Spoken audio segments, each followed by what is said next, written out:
Eo amin'ny sehatra ny asa-panjakana kosa dia miavitsy ny mpiasa-panjakana araka ny tatitra navoakany teo anivon'ny ministera ny asa-panjakana ny asa ary ny lalàna sosialy. Ny 5.3 isanjaton'ny mpiasa-panjakana tokoa mantsy dia andeha hisotro ronono avokoa ny taona 2024 sy ny taona 2025 manoloana hitranga io ary dia mampaneno lakilosiny eo anivon'izay ministera izay. Vola-ravavana mitondra ny Antsipirim-baovao misara Mamrasamily. Mampaneno lakilosy fanairana ny tokony andraisan'ny fitondrana andraikitra manoloana ny tsy fahampian'ny mpiasa-panjakana ny misitry ny asa-panjakana ny asa ary ny lalàna sosialy Taberarandriamanantsoa.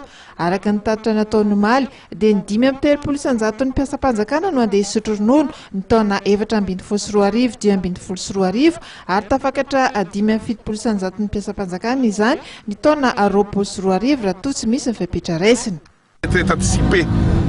Izay tena manahirana ka io moa dia apetraka mitondra mpanjakana fohy be hoe amin'ny mambana gouvernemanta rehetra isanandro dia mitena an'io. Asika tokony eo alohany gel d'effectif nataon'ny Banque mondiale fa tokony asika tady lalana na zany fonctionnaire soa ny asa de Madagasikara satria fa antitra toa. Araka ny fanazavana nentin'ny ministra ihany dia misa 7,000 sy 1,000 sy 1,000 amin'izao fotoan'izao ny mpiasa-panjakana ary tokony mpiasa-panjakana 3,000 isan-taona no raisina vao feno ny banga rehetra. Omaly no tanterahana ny lanonana fampiarabana tratry ny taonan'ny ministera ny asa-panjakana ny asa ary ny lalàna sosialy ity. Nandritra izany no namaritan'ny ministra ny fanahy izay hotratrahan'ny departementany amin'ity taona ity. Ny tanjona dia magnatanteraka ny 25 points napetraka ny mpiasa-panjakana résolution magnatanteraka an'io dia fantatsika tsara fa amin'ny 18, 19, 20 février dia andray vahiny ny ministre fonction publique ny Afrika sika ho tonga eto.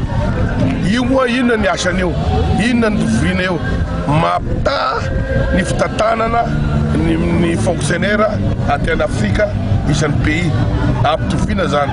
Tohita eo hoe ahoana sika amin'io afabaraka ve ny fitantanana fonctionnaire izay ny tazony. Aleo zany aseho amin'ny vahiny rehefa ny Madagasikara dia tsara tatana ny mpiasa-panjakana eto.